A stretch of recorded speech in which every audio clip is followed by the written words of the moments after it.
بسم الله الرحمن الرحيم الحمد لله رب العالمين والصلاة والسلام على سيد الأنبياء والمرسلين محمد وآله وصحبه أجمعين أما بعد اختیار الزوجہ. عزیز بزرگوں، درس فقہ میں جو باب اور جو عنوان چل رہا ہے وہ نکاح کے تعلق سے سارا چل رہا ہے کہ نکاح میں اس سے پہلے بات یہ گزری کہ شریعت میں نکاح کا حکم کیا ہے، فرض، واجب، مستحب، سنت. تو میں نے اس کے متعلق ذکر اس سے پہلے مجلس میں کر دیا تھا. تو 3 چیپٹر اس تعلق سے گزر چکے ہیں. آج یہ چوتھے عنوان سے بات ہے کہ جب نکاح کرے تو اس کے لیے لڑکی کیسی پسند کرے، لڑکی میں کون سی خوبیاں دیکھنی چاہیے، اور لڑکا کیسا ہونا چاہیے. اس لیے کہ دیکھیں، نکاح کا معاملہ بہت اہم معاملہ ہے، اور رشتہ جب طے کرے تو خوب دیکھ بھال کر طے کرے. جیسے اگر کسی آدمی کو بہت قیمتی چیز اگر کوئی خریدنی ہے تو کتنا غور کرتا ہے، سوچتا ہے، استخارہ کرتا ہے، تحقیق کرتا ہے، لوگوں سے پوچھتا ہے، اس کے بعد پھر وہ سارا کے سارا معاملہ کرتا ہے. اسی طرح اس میں بھی اس چیز کا نکاح کرنے کا خیال، نکاح کرنے کے وقت ان چیزوں میں غور کر لے. اس لیے کہ دیکھیں، دوسری ساری چیز یا ڈیل کریں گے، معاملہ کریں گے تو اس میں آپشن ہوتا ہے. بھائی نہیں پسند آئے تو سامنے والے کو منع کہ کم پیسے جو کاٹنا ہے وہ کاٹ کے دے دے، واپس وہ ہو جائے گا. اس میں کوئی آپشن نہیں ہے. پھر بعد میں یہ تو پوری زندگی کا کانٹریکٹ ہے، پھر پوری زندگی کا ساتھ ہے، جنم جنم کا نہیں ہے. ہمارے یہاں ایک ہی جنم کافی ہے. تو الغرض عزیز بزرگوں، اللہ تبارک و تعالیٰ نے یہ ارشاد فرمایا ہے، قرآن میں بھی ہے، احادیث میں بھی غور کرنے سے معلوم ہوتا ہے کہ یہ چیزیں دیکھنی چاہیے. ورنہ اگر ایک لیٹی میں، ایک لکیر میں اگر بات کروں تو ہمارے یہاں نکاح کرنے میں صرف 2 چیزیں دیکھتی ہیں. 2 چیزیں، بلکہ ایک ہی چیز، ایک لڑکے میں اور ایک لڑکی میں. لڑکی میں خوبصورت، لڑکا مال کماتا ہے، بس ختم بات. دینداری، ارے اللہ دے دیں گے، وہ تو آ جائے گی انشاءاللہ ایک دن. مال بھی اگر وہ تو نہیں چلے گا، کمانا تو ہونا چاہیے، کم سے کم پیر پہ تو کھڑا ہونا چاہیے. جو اللہ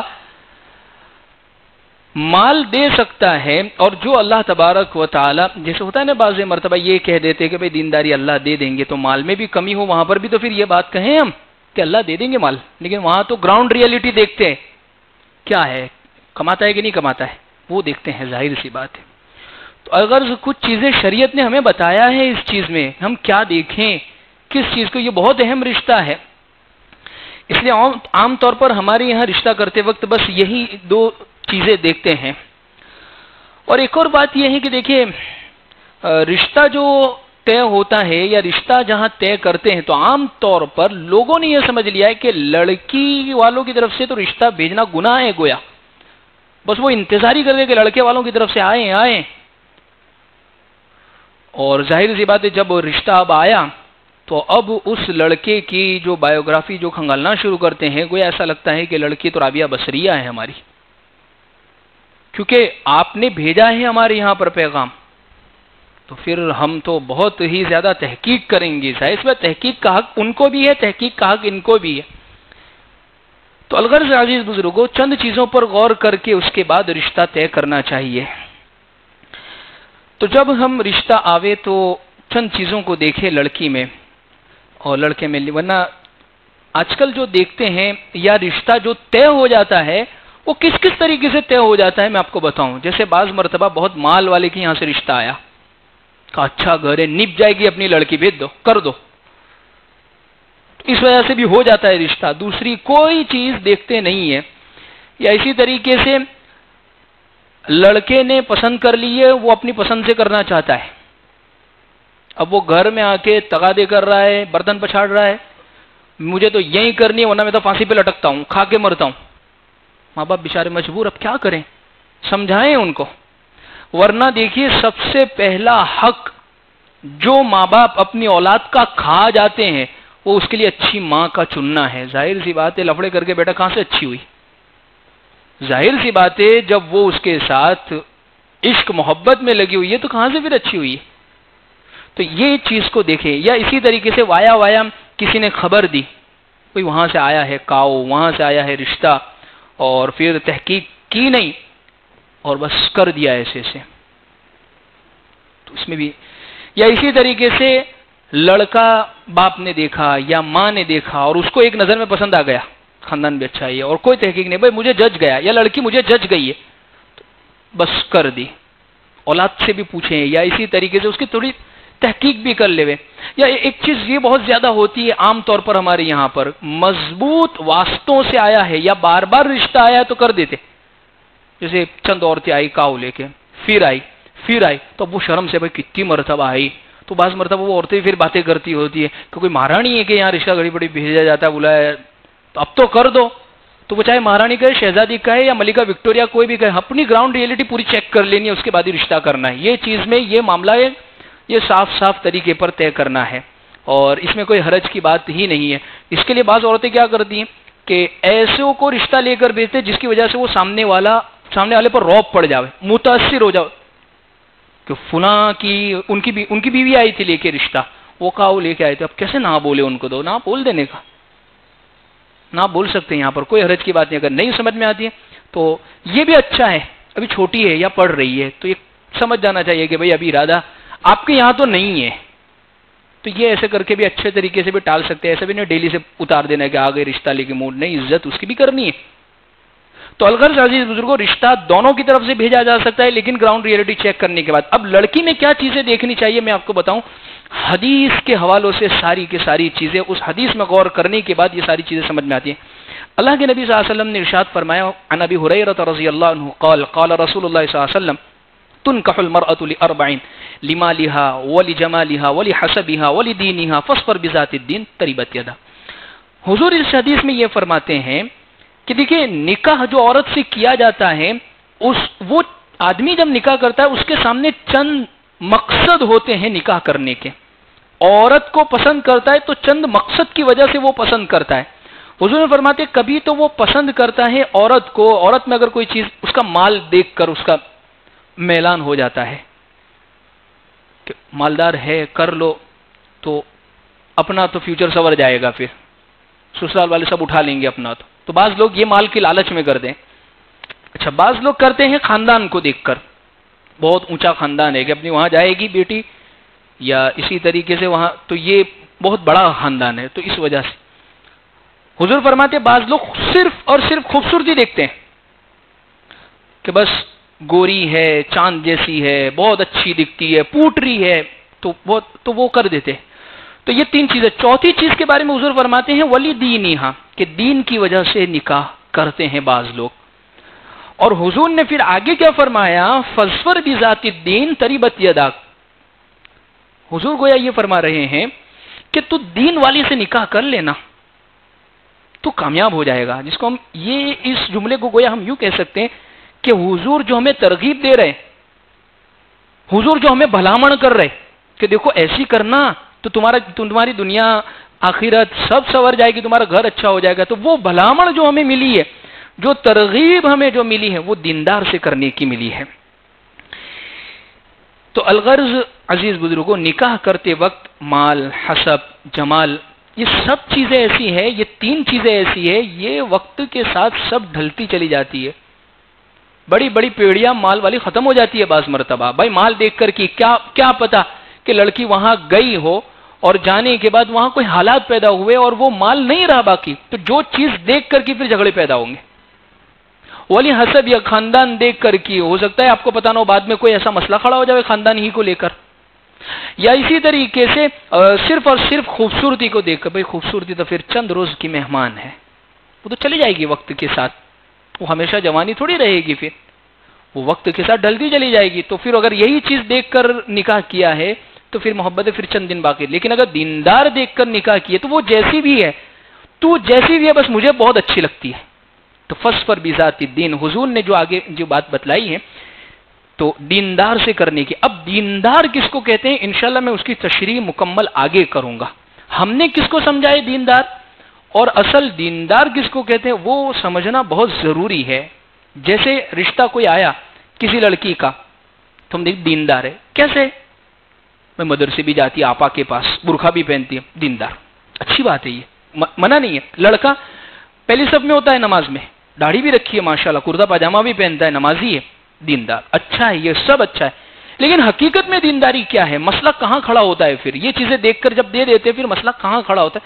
میں آگے اس کے متعلق ذکر کروں گا۔ تو الغرض عزیز بزرگوں، حضور نے یہ جو چیزیں جو ذکر کی ہے کہ دیندار سے نکاح کرے اور اس کی بلامت دی ہے، تو یہ یعنی دوسری چیزوں میں کمی اگر ہے تو اس کو چلا لینا چاہیے۔ کمپرومائز اگر کسی چیز پر کرنا ہے اور کوئی چیز جتی کرنی ہے کہ بھئی یہ نہیں ہے، یہ چار چیزوں میں سے، تو جو چھوڑنے کی چیزیں ہیں وہ مال چھوڑ دے وے، خوبصورتی کم ہے اس کو چلا لے وے، خاندان ٹھیک ہے اس کو چلا، لیکن دیندار ہے تو یہ بس مضبوطی سے پکڑ لے ہوئے۔ حضور نے بس اسی کو، یعنی اس میں کسی طریقے کا کمپرو مت کرنا۔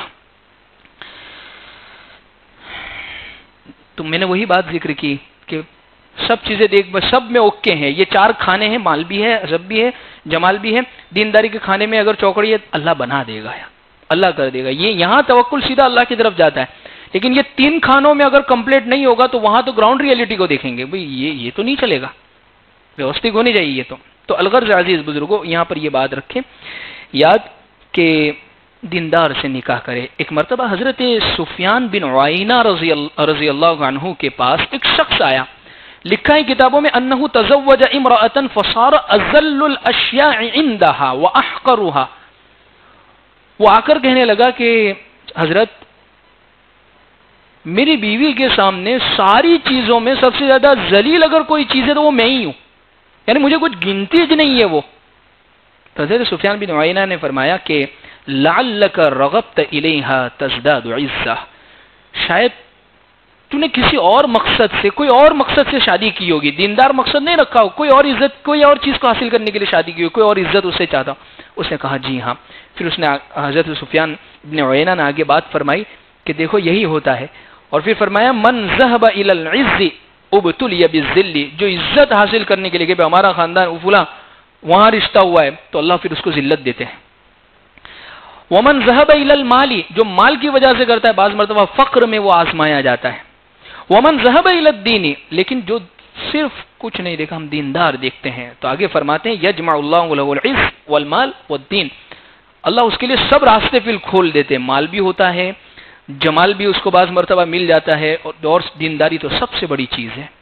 تو الغرض عزیز بزرگوں یہ چند باتیں ہیں کہ دیندار سے کرنی چاہیے۔ اچھا یہ تین باتیں جو حدیث میں ذکر کی ہے، اللہ کے نبی صلی اللہ علیہ وسلم نے تاکیدی حکم نہیں سنایا کہ دیندار ہی سے کرو، حضور نے ایک ترغیب دی ہے ان سے کرو تو اچھا ہے، ورنہ ہوتا یہ ہے جیسے تین باتیں ذکر کی، بھئی مال والی تو مال والی سے بھی کر سکتے ہیں، گناہ نہیں ہے، لیکن اس کے نقصانات ہوتے ہیں بعض مرتبہ۔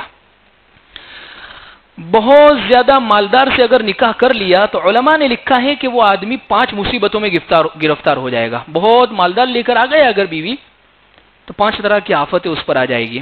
سب سے پہلا یہ ہوگا مہر، یعنی پہلے دن شروعات نکاح پڑھنے کے دن ہی مہر زیادہ دینا پڑے گا۔ وہ خاندان میں تھوڑی چلے گا چھوٹا موٹا مہر کے تم 1500 رکھ دو، 3000 روپے رکھ دو تو نکاح ہو جائے گا، تو وہاں تو پھر اب اتنا بڑا ہے تو کچھ مہر زیادہ دے، اور تیری حیثیت نہیں ہے، اب تو قرضے کرے گا لوگوں کو دکھانے کے لیے، تو تیرے پہ بوجھ پڑے گا، تو مہر زیادہ دینا پڑے گا۔ دوسری بات، رخصتی میں بہت دیر ہوگی، کرتے کیوں؟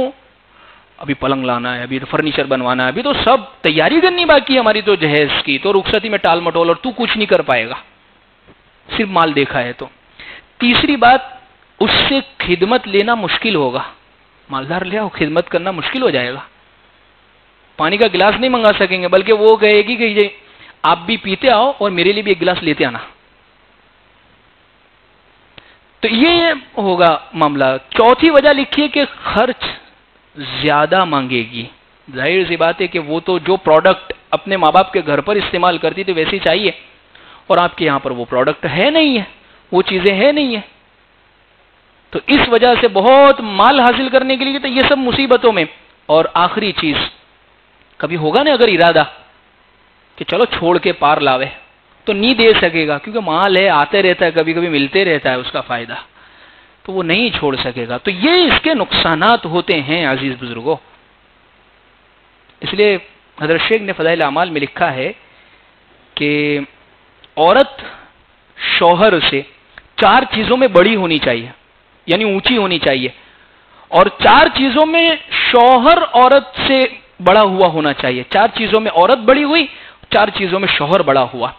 جن 4 چیزوں کے اندر شوہر بڑا ہوا ہونا چاہیے وہ 4 چیزیں ایک عمر کے اندر اس کی ایج تھوڑی بڑی ہو، کچھ سال بڑے ہوں، اگر برابر بھی ہے تو بھی کوئی حرج کی بات نہیں. لیکن بہت کم عمر کا لڑکا ہے، اس کی بڑی عمر کی لڑکی سے کر دی کہ جب اس کے یہاں پیلوٹا ہو رہا ہے تو اس کی عمر کے تو اس کے خاندان کے اندر اس کے تو بھتیجے ہیں یا اس کی عمر کے لڑکے موجود ہیں وہاں پر تو وہ بہت چھوٹا دکھے گا پھر ان کے سامنے. تو ایک تو عمر میں آدمی بڑا ہو، دوسرا قد کے اندر لمبائی میں بڑا ہوا اگر مل جائے تو بہتر. انہوں دیکھیے ایک عجیب اللہ کی طرف سے یہ ہے، ایک آدمی اپنی ہائٹ میں اگر کم ہے، لمبائی میں اگر کم ہے، لیکن اللہ کا ایک عجیب نظام یہ ہے کہ وہ جب بھی اپنی بیوی کے ساتھ کھڑا ہوگا تو وہ ایک مناسب ہی نظر آئے گا، چھوٹا نظر نہیں آئے گا. آپ اس چیز پر غور کر کے دیکھ لیجئے گا، آپ اس چیز پر غور کر کے، یہ اللہ کا ایک عجیب نظام ہے. شوہر اگر وہ ہے تو 2 چیزیں ہو گئی. تیسری چیز مال میں اس سے بڑا ہوا ہونا چاہیے، جس کے نقصانات میں نے ابھی ذکر کیے. تیسری چیز اور چوتھی چیز شرافت میں، عزت کے اندر بڑا ہوا ہونا چاہیے. یعنی لوگوں کے درمیان میں جو اس کی عزت ہے یا اسی طریقے کا اس کا لیول ہے وہ بڑا ہوا ہونا چاہیے. ورنہ ہوگا یہ کہ اگر اس کی عزت کم ہے اور عورت کی بہت زیادہ عزت ہونے کا مطلب یہ ہے کہ وہ کوئی ایسا کام کر رہا ہے کہ اس کی عورت اس سے اونچے والا کام کرے. جیسے مثال کے طور پر بھائی ایک ڈاکٹر ہے، ایک آدمی نارمل دوائی دیتا ہے ڈاکٹر، اب اس کی عورت بہت زیادہ ڈگری والی ہے جس کی عزت بہت ہے لوگوں میں، تو اب ایسی صورت کے اندر بعض مرتبہ پریشانی ہو جاتی ہے. پریشانی اس معنی کر کے ہوتی ہے کہ بھائی بعض مرتبہ اسے خدمت لینا، کام دینا، بہت ساری ایسی چیزیں ہوتی ہیں، وہ مشکل ہو جائے گی. یا ہو سکتا ہے کہ اس کے کلائنٹ آئے تو شوہر صاحب سے ہی کہے کہ بھائی ذرا پانی پلا دیجیے آپ ان کو، کیونکہ ڈگری بہت زیادہ ہے. تو یہ 4 چیزوں میں آدمی بڑا ہوا ہونا چاہیے. یہ فرض واجب ضروری چیزیں نہیں ہیں، یہ ایک حکمت کی بات ہے. بہتر ہے کہ جب کر رہے ہیں تو یہ چیزیں دیکھ لو. اور 4 چیزوں میں عورت بڑی ہوئی ہونی چاہیے. خوبصورتی کے اندر آدمی سانولا ہو چلے گا، عورت خوبصورت ہے، اگر نہیں بھی ہے تو کوئی حرج کی بات نہیں، لیکن جب دیکھ رہے تو یہ چیز اگر مل جاوے تو بہتر ہے. اسی طریقے سے ادب اور تمیز میں آدمی سے بڑی ہوئی ہونی چاہیے، زبان اس کی ٹھیک ہونی چاہیے، تمیزدار ہونی چاہیے. تیسری چیز تقویٰ میں، اللہ سے ڈرنے کے معاملے میں وہ بہت زیادہ ہونی چاہیے، شوہر سے بھی بہت زیادہ، اس لیے کہ وہی ایک ہے جو اس کو صحیح معنی میں سدھار سکتی ہے، ورنہ تو ماں باپ بھی تھک جاتے. وہی سیدھی کرتی ہے کہ مصلحہ. حضرت شیخ حنیف صاحب فرماتے مرد کی صحیح معنی میں مصلحہ اگر کوئی ہے اصلاح کرنے والی تو وہ بیوی ہے، عورت ہے. کیونکہ اس کے پیر صاحب جس سے وہ بیعت ہے اسے سب چیزیں پتہ نہیں ہوتی ہے، پیر صاحب کو بھی سب چیزیں معلوم نہیں ہوتی، اس کو تو سب معلوم ہوتی ہے. تو وہ جب بولے گی تو بالکل ٹاک کے بولے گی کہ یہ چپتا بولے گی، تو اس کی اصلاح ہو جاتی ہے آدمی کی. 3 چیزیں. اور چوتھی چیز ہے عادتوں کے اندر اچھی صفات اس کے اندر ہو، شرم، حیا، بپردہ، ایسی بہت اچھی صفتیں اس کے اندر ہونی چاہیے. تو یہ چند باتیں میں نے ذکر کری تھی. تو الغرض عزیز بزرگوں، بات میں اس حدیث پر ذکر کر رہا تھا کہ مال والی اگر ہے اور بہت زیادہ ہے تو اس کے نقصانات یہ ہوتے ہیں. اس لیے عام طور پر یہود جو ہے، یہود وہ نکاح کرنے میں صرف ایک چیز سامنے رکھتے، بس مال ہونا چاہیے، صرف مال مال مال، دوسرا کوئی چیز نہیں دیکھتے. تو اس لیے بعض اکابرین فرماتے ہیں کہ اگر یہی چیز دیکھی ہے، صرف مال دیکھا ہے، تو اپنے گھر میں گویا یہودیت کا بیج بو رہے ہو، پھر اچھی امید مت کرنا اس چیز کی. ایک بات. دوسری بات یہ ہے کہ صرف جمال، جو صرف خوبصورتی دیکھتے ہیں، اس کے کیا نقصانات ہیں. اگر صرف یہی دیکھ کر لائے ہیں تو خوبصورت ہے، ساس نے بھی پسند کیا تو بہت بہت خوبصورت ہے، چاند جیسی بیوی ہے، بہت اچھی مطلب بہو لے کر آئے ہیں ہم تو اس کی، اور شوہر صاحب کو بھی صرف خوبصورتی، جمال جمال جمال ہی سب نہیں. جب چند دن گزرتے ہیں، آٹے دال کے بھاؤ پتہ چلتے ہیں، بچوں کی ڈیلیوری ہوتی ہے، ولادت ہوتے ہیں، اور اس کے بعد جب عورتیں موٹی ہونا شروع ہو جاتی ہے تو پھر اس موقع پر اب آدمی کو پسند نہیں آتی ہے، پھر کیونکہ اس نے تو مین پیورٹی اپنے سامنے جو رکھی تھی وہ یہی بس خوبصورت ہونی چاہیے، فگر اچھا ہونا چاہیے، خوبصورت جسم کی ہونی چاہیے، ایسی آنکھیں اور یہ سب چیزیں. لیکن کچھ دنوں کے بعد دیکھیں عورتوں کے ساتھ ایسا ہوتا ہے، شادی کے بعد اکثر عورتیں جو ہیں وہ موٹی ہو جاتی ہے، اور اس کی وجہ کئی ساری لکھی ہے. بعض لوگ کہتے ہیں کہ اس وجہ سے کہ عام طور پر جب اپنے گھر میں ہیں تو اپنی ساری چیزوں پر اس کی توجہ رہتی ہے، کیونکہ ماں باپ ہے، کوئی نہیں ہے یہاں تو کچھ کہنے والا، تو وہ سب چیزوں کو مینٹین کر کے رکھتی ہے. لیکن اب سسرال میں سب کو سنبھالنا ہے، ساری چیزوں پر اس کو نظر رکھنی ہے. اب شوہر کو بھی دیکھنا ہے، ان کے ماں باپ کو بھی دیکھنا ہے، گھر میں سی سی ٹی وی کیمرے ہیں ان کو بھی دیکھنا ہے، گھر کے سی سی ٹی وی کیمرے نند ان کو بھی سنبھالنا ہے کہ وہ ہر وقت کی خبر، تو ان کو بھی دیکھنا ہے مکمل طور پر. تو سب کے سامنے پھر بچے اگر ہو گئے تو پھر ان کو بھی سنبھالنا ہے. تو یہ ساری چیزیں اس کو غور کرنی پڑتی ہے دیکھنے، تو عام طور پر اپنی حالت پر توجہ نہیں دے پاتی. تو اس لیے کہوت بھی ایک بڑی مشہور سی ہے، ساس جب پہلے دیکھتی ہے لڑکی کو تو پہلے کہتی ہے کہ بہت پھوٹ رہی ہے، بہت خوبصورت ہے، لیکن نکاح ہو جانے کے بعد جب گھر میں آ گئی ہے اب کیا کہتی ہے، چاند والوں نہیں لاگے کام والوں لاگے. یہاں تو کام کرنا پڑے گا، چاند کو کیا چاٹنا ہے ایسی. لیکن اگر دیندار دیکھ کر لائے تو پھر سب چیزیں والی ہوگی، سب چیزیں اچھی لگے گی اس کو. تو اس لیے عزیز بزرگوں ان چیزوں پر ہم توجہ کریں، ان چیزوں پر ہم غور کریں. اس لیے مرد جو ہو، ساس جو ہو، وہ بالکل سپورٹ کرنے والی ہو، ساتھ دینے والی ہو، نبھانے والی ہو، اس کی بات پر توجہ. بعض مرتبہ عورتیں خود ہی اپنے طور پر سسرال میں آئی تو وہ اپنے آپ کو رکھے بہتر طور پر. ایسا نہیں ہے شریعت نے منع کیا، بلکہ شریعت نے تو یہاں اور زیادہ اس کو حکم دیا ہے کہ تو ایسی رہے کہ تیرے شوہر کو دیکھ کر خوشی ہو جاوے، تجھے دیکھ کر تجھے خوش ہو جاوے. بہتر طور پر کپڑے پہن، صاف ستھری رہے. ورنہ ہوتا یہ ہے شوہر فجر میں نکلا تو کچن میں کپڑے میلے کچیلے، رات کو آیا تو پھر پورے دن کا کام کر کے تھک گئی ہے، پھر میلے کچیلے کپڑے. اور کپڑے کب بدلنے، باہر پھرنے جانا ہے، شادی میں جانا ہے، ماں کے یہاں جانا ہے، کسی کے یہاں جانا ہے تو ان کے لیے نئے کپڑے اور شوہر کے لیے میلے کچیلے کپڑے. تو یہ ترتیب اس لیے حضرت مولانا حکیم الامت حضرت مولانا شفیع تھانوی رحمۃ اللہ علیہ تو اس پر بہت زبردست ٹوکا کرتے تھے اور کہا کرتے تھے کہ میں تو اپنی بیویوں کی تربیت ایسے کرتا ہوں، اگر آپ کو کسی کے یہاں جانا ہے تو میلے کپڑے پہن کے جاؤ. یعنی اصل میں ان کو روکنا ہوتا تھا جانے سے. تو وہ جاتی نہیں تھی، بھائی کپڑے نہیں بدلنے تو پھر جانا کیوں ہے وہاں پر. تو وہ سمجھایا یہ دین بدلا. اس لیے اللہ کے نبی صلی اللہ علیہ وسلم نے فرمایا کہ جنت کی حوریں اپنے شوہر کے لیے ایسی تیار ہوگی جیسی حضور نے اپنی ایک بیوی کی مثال دی کہ میرے لیے میری بیوی یہ فلاں تیار ہوتی ہے. تو یہ سب چیزیں ہوتی ہیں کہ جس کی وجہ سے مرد متوجہ ہوتا ہے، توجہ رہتی ہے اس کی طرف.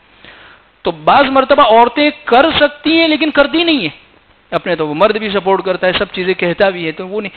اور بعض مرتبہ مرد کی طرف سے بھی، سسرال والوں کی طرف سے بھی معاملہ ہوتا ہے. تو الغرض عزیز بزرگوں صرف اگر یہی چیز دیکھی ہے جمال خوبصورتی تو چند دنوں کے بعد یہ تو ڈھل جائے گا. لیکن اگر دینداری دیکھی ہے، حاجی شکیل صاحب بہت بڑے بزرگ اللہ والے فرماتے ہیں 75 سال کی خود کی عمر ہے، بیوی کی عمر 70 سال کی ہے، لیکن وہ کہتے آج بھی مجھے میری بیوی مس ورلڈ اور مس یونیورس لگتی ہے، دنیا کی سب سے خوبصورت. کیوں؟ دیندار دیکھی ہے میں نے صرف اس کے اندر دین دیکھا، اور جب دین ہے تو بس وہ اچھی ہی لگے گی جس طریقے پر بھی ہو. تو الغرض عزیز بزرگوں یہ 2-3 باتیں جو میں نے آپ کے سامنے ذکر کی ہے کہ دینداری کے یہ فوائد ہے. اور اسی طریقے سے ہاں ایک بات اور چیز ہے، اصل جو ٹاپ پیورٹی جو دینی ہے وہ دیندار، اس کے ساتھ اگر یہ سب چیزیں مل جاتی ہے تو بہت اچھی بات ہے. خوبصورت بھی ہے اس کے ساتھ میں، اور اسی طریقے سے خاندان بھی بہت اچھا ہے، اور اسی طریقے سے مال بھی ہے. حضرت خدیجہ رضی اللہ عنہ مالدار عورت تھی، دیندار بھی تھی، اچھے اخلاق والی بھی تھی، خوبصورت بھی تھی. اللہ کے نبی صلی اللہ علیہ وسلم نے نکاح فرمایا، سب سے پہلا نکاح آپ نے انہی سے فرمایا. تو اگر سب سے اہم ایک نمبر پر جو چیز رکھنی ہے وہ دینداری، اس کے ساتھ سب مل رہی ہے تو بہت اچھی چیز ہے. تو یہ چیز دیکھ کر ہم نکاح کریں. تو سب سے پہلی حدیث میں یہ بات ذکر کی دیندار ہو، اور یہ 3 چیزیں دیکھی تو اس کے یہ نقصانات ہیں. دیندار کس کو کہتے ہیں میں آگے ذکر کرتا ہوں. دوسری حدیث میں جو باتیں ملتی ہیں عورتوں کے تعلق سے، وہ دوسری یہ بات ملتی ہے تزوج الودود الولود، کہ عورت سے نکاح کرو تو ایسی عورت سے جو بہت محبت کرنے والی ہو اور خوب بچے جننے والی ہو. حضور نے فرمایا تلاش کرو تو یہ 2 چیزیں دیکھو. لیکن پتہ کیسے چلے گا بہت محبت کرنے والی؟ یہ تو صرف انہی سے پتہ چلے گا جو بالکل فون چپکا کے بیٹھے رہتے تو ان کو پتا چلتا ہے کہ بھئی کرنے والی ہے، پھر وہ سب بھویڑے کھڑے ہوتے ہیں، سگائی توڑتے کہ تو رکھتا نہیں ہے، وہ کرتا نہیں ہے، گھمانے نہیں لے جاتا، پھرانے نہیں لے جاتا. دیکھیے ایک بات ذہن میں رکھیں، آگے وہ میں ذکر کروں گا پھر سے، لیکن آج پھر میں کہہ رہا ہوں، جتنی بھی تحقیقات کرنی ہے، جتنا بھی ریسرچ کرنا ہے اور جتنی لیبورٹریاں کھولنی ہے، وہ ساری کے ساری رشتہ کرنے سے پہلے کر لینا، چاہے اس کے لیے 1 مہینہ، 1 سال، 2 سال، 3 سال لگا لو. رشتہ کرنے کے بعد یہ سب ریسرچ کو پھر بند کر دینا، الا یہ کہ کوئی خرابی پھر بعد میں نکل آوے. ہمارے یہاں الٹا ہوتا ہے، ہم کیا کرتے ہیں، بھائی بہت اونچا کہوا آیا ہے، یہ آیا ہے، کر دو، پھر وہاں کرا، سنا نہیں ان خاندان کے بارے میں، پھر ریسرچ، پھر لیبورٹریاں چالو ہوتی ہے کہ بھئی وہ تو یہ کہہ کے گیا، پھر اسی سے ملتی جلتی بات بازار میں ملی تھی، وہ تو یہ کہتی تھی، پھر اب یہاں سے وہاں پوٹ لے جا رہے ہیں، وہاں سے یہاں پوٹ لے آ رہے ہیں. تو یہ تحقیق جو ساری کی ساری کرنی ہے، وہ سب رشتہ طے کرنے سے پہلے، منگنی کرنے سے پہلے، فائنل کرنے سے پہلے، کال کرنے سے پہلے یہ سب کر لو. کہاں آوے ٹھیک ہے انشاءاللہ ہم غور کر لیں گے، اب تمہاری سب تحقیق شروع کر. لیکن یاد رکھے تحقیق کرنے میں کسی کو بدنام نہ کرے، کسی کی عزتیں نہ اچھالے، کسی کو سرعام دینا، اپنے طور پر کر لے. جیسے مجھے اب ایک موٹی سی مثال ابھی ذہن میں ہے، مجھے خود کو اپنے باپ کے بارے میں یا اپنی سگی بہن کے بارے میں کسی نے اگر غلط دی تو میں اس کی تحقیق کتنی شانتی سے کروں گا. بھائی کے بارے میں اگر کسی نے کہا مجھے میرے سگے بیٹے کے بارے میں مجھے اگر، تو میں سب کے سامنے اچھالوں گا نہیں اس کو، کیونکہ میری اس میں خیر خواہی، تو میں وہاں سے لا رہا ہوں یا میں وہاں دے رہا ہوں، تو مجھے اس کی عزت کا بھی خیال کرنا ہے اس کے مناسب. ورنہ آپ کی نادانی کی وجہ سے اگر اس کا رشتہ نہیں ہوا، کل قیامت کے دن پوچھ آپ کی ہوگی کیوں آپ نے اس کو غلط طور پر بدنام کیا. اور اکثر یہ ہوتا ہے معاشرے میں، غلط طور پر بدنام ہوتے ہیں. کچھ لوگ بہت اچھے ہوتے ہیں کہ جو ہر ایک کی بات پر سن کر آمنا صدقنا، کچھ لوگ بہت کچے کان کے ہوتے ہیں، جو آپ نے کہا ایسا تو غصے ہو جائیں گے، پھر کوئی آ گیا ایسا بھی، نرم بھی پڑ جائیں گے کہ ہم کو تو اس نے ایسا. پھر تیسرے دن کوئی اور آ گیا، نہیں اب تو نیچ کرنی ہے. پھر چوتھے دن کوئی اس سے مضبوط آ گیا، وہ تو غلط بات، اچھا ایسا ہے. تو بھائی آپ تحقیق کر لو، کچے کان کی کیوں بن، تو بہتر طریقے پر غور کر لو اس چیز کے اوپر. تو الغرض عزیز بزرگوں، یہ بات میں نے ذکر کی. تو 2 باتیں دیکھ لے، تزوج الودود الولود، خوب محبت کرنے والی ہو اور اولاد جننے والی ہو. کیسے پتا چلے گا؟ پتا کیسے چلے گا؟ اس کی ماں بہن کو دیکھ کر، اس کی فیملی کو دیکھ کر کہ ان کا یہاں رشتہ کیا یا اس کی ماں کیسے، تو وہاں سے سب پتا چل جائے گا. تو یہ معلوم ہو جائے گا کہ یہ خاندان کیسا ہے، یا اسی طریقے یہاں کی بیٹیاں اگر کسی اور کے گھر میں گئی ہے تو کیا ماحول ہے. تو وہاں وہ کسی نے بہت پیاری بات کہی ہے، عادتیں کسی کی، اس کی نسلوں کا، اس کے خاندان کا، اس کے گھر والوں کا پتہ بتا دیتی ہے. عادتیں جو ہوتی ہے کچھ کی، وہ ان کی پوری نسل کا پتہ بتا دیتی ہے. جیسے ایک بادشاہ کے دربار میں ایک شخص آیا نوکری کے لیے، سیاسی نوکری. سیاسی نوکری کا مطلب پہلے زمانے میں یہ ہوتا تھا کہ بادشاہ کو کوئی رائے مشورہ، کوئی چیز پر سمجھانا ہو، بادشاہ کو کوئی بات دل میں اتارنی ہو، تو اس کے لیے وہ آیا. وہ سیاست کا مطلب وہ تھا. بادشاہ کے میرے پاس تو بھرمار ہے، تو کون سا نوائی کا ہے؟ کہا میرے پاس ایسے ہنر ہے کہ آپ دیکھتے رہ جاؤں گے. تو اسی زمانے کے اندر ہوا یہ، استبل جو ہوتا ہے گھوڑا جو باندھنے کی جو جگہ، گھوڑے باندھنے کی، اس کا انچارج اس کو بنا دیا کہ وہاں کا مالک کچھ ہی دن پہلے مر گیا تھا، وہ جو سنبھالنے والا تھا. تو بادشاہ آیا اپنے استبل میں، سب گھوڑوں کو دیکھنے لگا، اور بادشاہ نے اس کو بلایا کہ اس کا امتحان لے.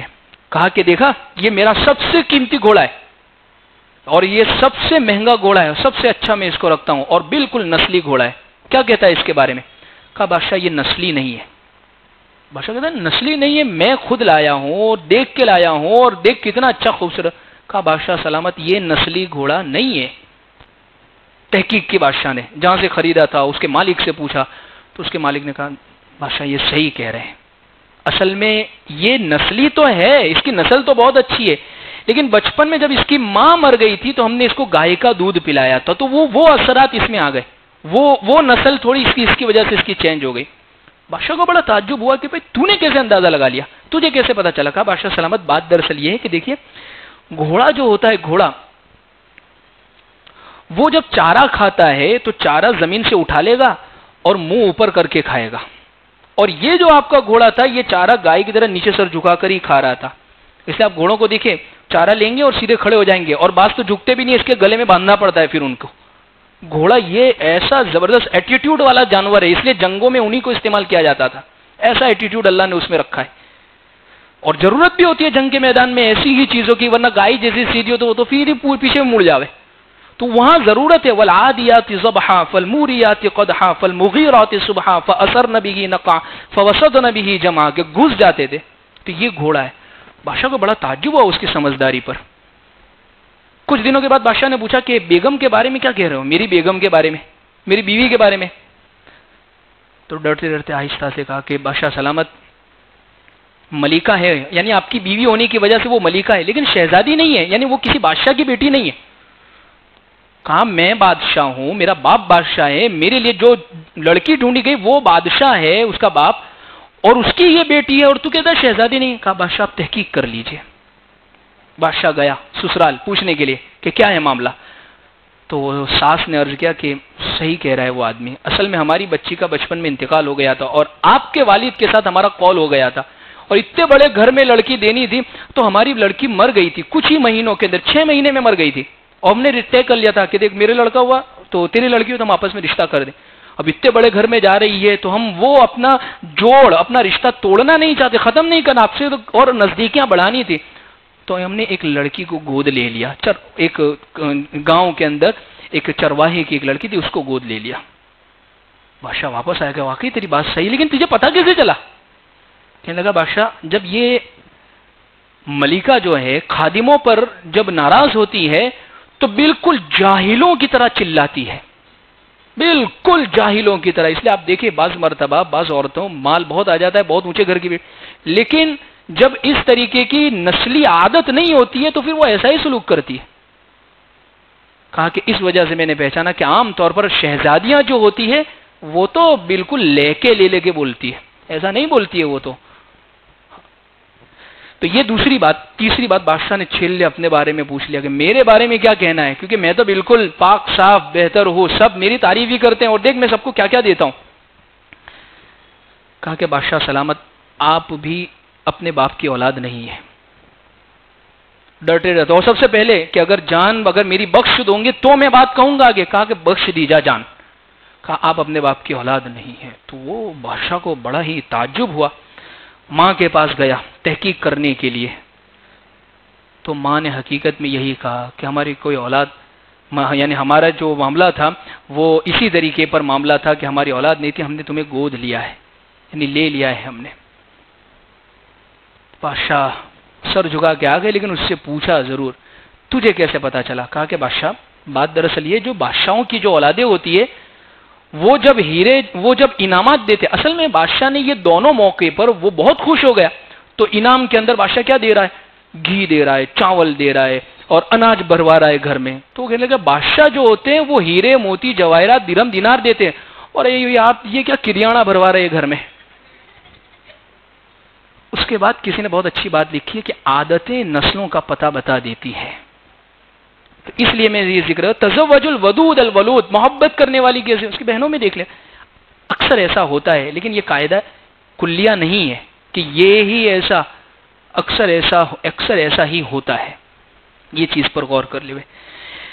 تو یہ دونوں چیزیں اس وجہ سے حضور نے دیکھنے کو کہی فَإِنِّي مُكَاثِرٌ بِكُمُ الْأُمَمَ، کل قیامت کے دن میں تمہارے اوپر فخر کروں گا کہ میری امت بہت زیادہ ہوگی. اس لیے دیکھیے یہ دونوں چیزیں ساتھ میں دیکھیں. ودود بھی ہو یعنی شوہر کو بہت چاہنے والی ہو، ولود بھی ہو بہت کثرت سے جننے والی ہو. اگر صرف شوہر کو چاہ رہی ہے، بس مجھے آپ ہی چاہیے، مجھے بچے نہیں چاہیے، تو پھر وہ بھی نہیں چلے گی. ولود ہے، بچے تو بہت زیادہ ہے، لیکن وہ چاہتی ہے کہ بچے ہو، لیکن شوہر اس کو پسند ہی نہیں آتا ہے. شوہر آتا ہے تو وہ ادھر منہ گھما کے سو جاتی ہے، جب وہیں سوئے گی تو بچے کیسے ہوگی پھر. تو یہ دونوں چیزیں ایک ساتھ میں جڑی ہوئی. تو دوسری بات جو اس حدیث میں ذکر کی گئی ہے وہ یہ ہے تزوج الودود الولود، محبت بھی کرنے والی ہو، بچے بھی. تیسری اور آخری بات جو اس حدیث میں ذکر کی گئی ہے، حضرت جابر بن عبداللہ رضی اللہ عنہ کی روایت ہے. حضرت جابر بن عبداللہ نے نکاح کر لیا. وقد نکح سیبا، انہوں نے سیبہ عورت سے نکاح کیا. حضور کی خدمت میں آئے کہ جابر کیا نکاح ہو گیا؟ فرمایا جی حضور نکاح کر لیا. کہا کہ بکرن ام سیبہ، کنواری سے کیا ہے یا سیبہ سے کیا ہے، یعنی شادی شدہ عورت سے، یعنی طلاق والی بیوہ سے کیا ہے. تو فرمایا کہ حضور سیبہ سے کیا ہے، شادی شدہ ہے جس کا طلاق ہو گیا تھا، یا بیوہ جس کے شوہر مر گیا. تو حضور نے فرمایا فہلا بکرن، کنواری سے کیوں نہیں کیا؟ اور حضور نے فرمایا تلاعبها وتلاعبك، کہ تو اس سے کھیلتا، ہنسی مذاق کرتا، تیری عمر کی ہوتی، کنواری ہوتی، نیا نیا رشتہ ہوا ہوتا، اس کو آگے کا کچھ خبر نہیں ہوتی، کچھ پتہ نہیں ہوتا، تو یہ کھیلنے کودنے کی عمر ہوتی. حضرت جابر رضی اللہ عنہ کا جواب بہت پیارا تھا اور حضور نے ان کو بہت شاباشی دی ان پر. لیکن اس حدیث میں ایک بات جو ذکر کی گئی وہ یہ ہے کہ جب عورت تلاش کرے تو کنوارا لڑکا ہے تو اس کے لیے کنواری، اس کے ہم پلہ تلاش کرے. ورنہ اگر شادی شدہ ہے اور اسی طریقے سے بچے والی ہے اور اس کے لیے کنوارے کا انتخاب کر دیا ہے، جیسے موقع پر ہوتا ہی ہے کہ بعض مرتبہ بنتی نہیں ہے، جلدی بنتی نہیں ہے، اس معنی کر کے بھائی وہ پہلے شوہر دیکھ چکی، اب اس کے مزاج کے مطابق نہیں اترے گا، دھڑ کہیں گے پہلے والا ہی اچھا تھا میرا، تو وہی اچھے تھے میرے، وہ چلے گئے، اسے ٹوٹ گیا، میں کہاں تمہارے پلے پڑ گئی. تو ایسا ہوتا ہے بعض مرتبہ. ہاں لیکن یہ بات ضرور ہے کہیں ہوتی ہی نہیں ہے تو پھر ایکسیپٹیشن جو ہے وہ کم کر لے، بھائی تیری کہیں نہیں ہوتی ہے، تو اگر ڈھونڈنے جائے گا تو پھر پوری زندگی کنواں کر لے تو کسی سے بھی، پھر جہاں تیرا مناسب ہوتا ہے رشتہ. حضرت جابر بن عبداللہ نے جو ترجیح دی تھی وہ اس وجہ سے بہت پیاری ترجیح تھی. حضرت جابر بن عبداللہ سے حضور نے پوچھا کہ باقیرہ سے کیوں نہیں کیا، کنواری سے؟